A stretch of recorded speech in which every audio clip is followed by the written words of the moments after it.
Welcome back to the after sermon where we get to sit down with the communicator from the weekend, and we have a rookie to this space, but not to preaching. No, Bob not to Seal. preaching. First time here on the podcast. This is Well, great. welcome, buddy. Thanks for being here. Yeah, thank you so much. Appreciate it. All right. So, what we do here is we just ask you kind of what you taught on and give us a brief summary so that we can get into maybe some deeper questions or things maybe that got cut. You betcha. Well, we wrapped up the Nehemiah series this weekend, and one of the themes that we talked about was it's all through Nehemiah is this idea that people participate, but God built. Hmm. And so people were faithful to participate, and we see that in Nehemiah where the people are rebuilding the wall and the city one stone at a time, being faithful to what they're doing. But then we see in chapter 13, it takes a twist. In chapter 12, there's a crescendo where the people are all celebrating what God has done. There's a worship moment, and it says that the echo of their joy it resounded out far from Jerusalem. Mm-hmm. And that mirrors a little bit of our 20th anniversary celebration that we had. Yeah. But the point is that moment was actually really fleeting because by chapter 13, we see that their hearts have really started to drift.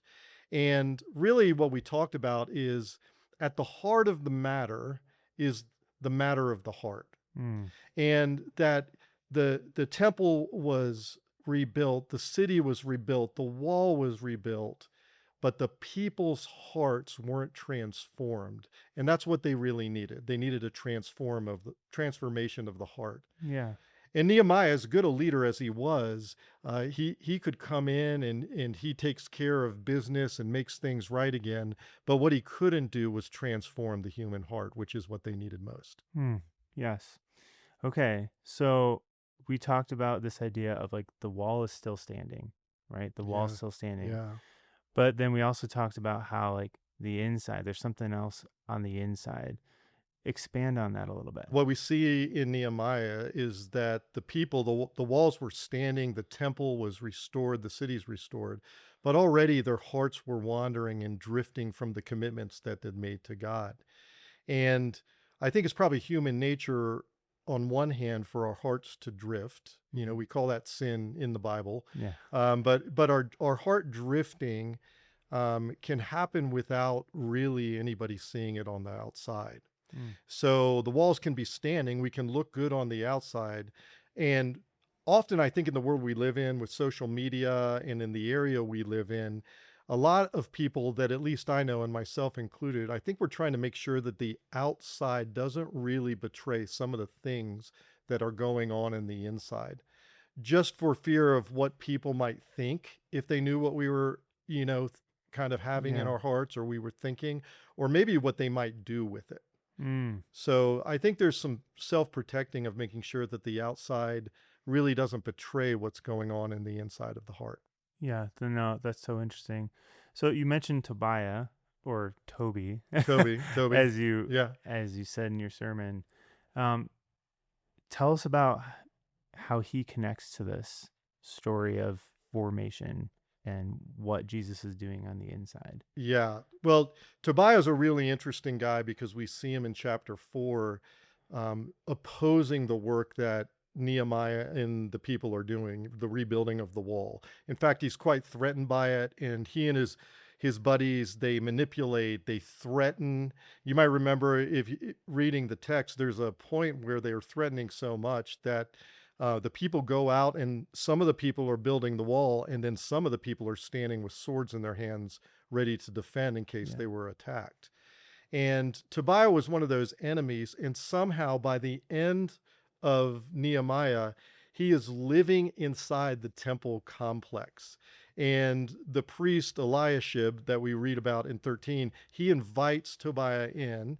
And Tobiah, to make room for Tobiah in there, they actually clean out all of the things that were necessary to worship God there in the temple complex. So, as I said today, is that Tobiah moved in and worship moved out of the temple complex. Wow.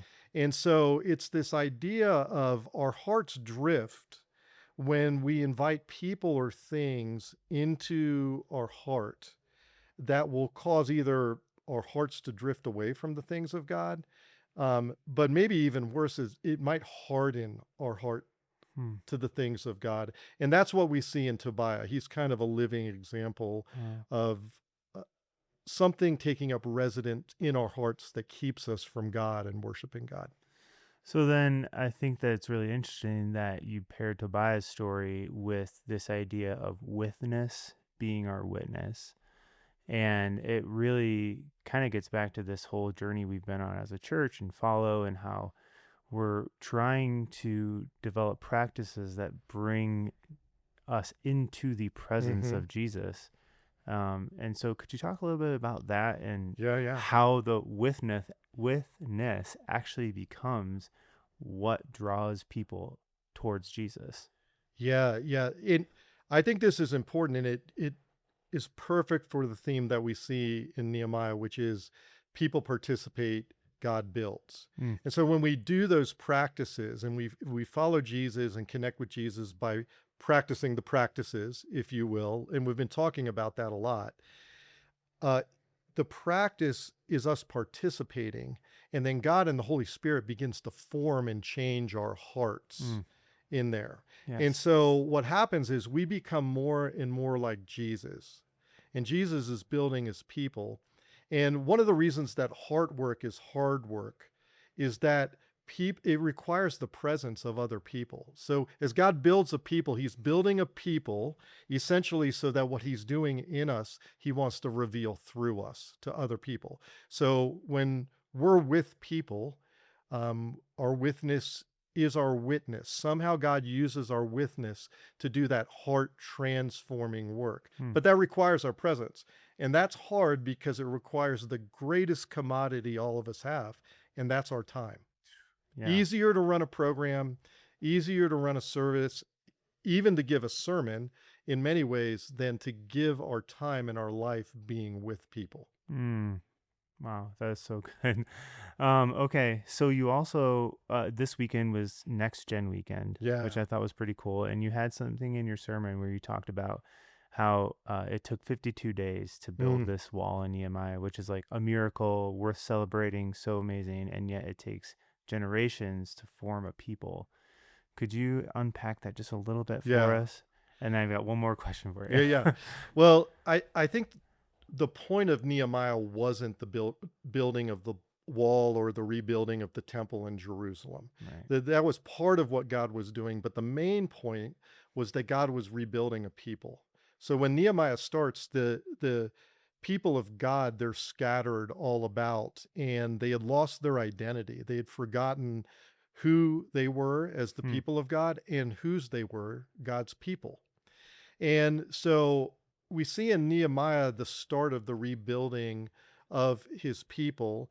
And that's really a story and a work that works through the generations. See, we can build things. In fact, we're in a building phase right here at Plum Creek. Absolutely. I wish it was going to be 52 days. Wouldn't that be awesome. great? Yeah. I think everyone would enjoy that. But it's probably going to be a year. But after a year, we're going to have a new building. Right. But the ongoing work of God building his people, which is the church. The church isn't a building, it's a people of transformed hearts going into the world, bringing heaven to earth. And the transformation process for us individually, it's going to last a lifetime. This side of heaven, that's not done. So really kind of heart work moving through the generations, that's never ending until Jesus comes back. And that's when everything's made right. No, until then, he's going to keep building a people, his church. I love that. I mean, that's literally like what we're all about. And I think it makes sense because Jesus is in the people business. He's in the life change business. So I think that's so beautiful. Okay. Last question. All right. Last question. We were talking pre-roll about how hard it is to fit everything into a sermon. And I know every pastor will say, I said everything I wanted to say. But if there's one thing maybe you didn't get to say, what would that be? Yeah.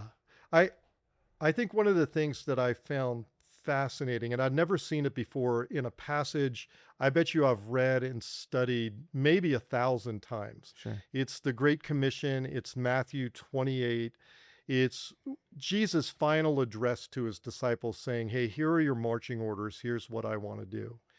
And as I read this with this idea of presence, Mm. the Great Commission actually is bookended. It starts with presence and it Oh, ends with presence. yes, yes. So the passage starts, he's talking to the disciples and he says, go. And that go means that the disciples are to go be with, to be present with the people that they're going to make disciples of. Hmm. So they have to be there in person and with the people.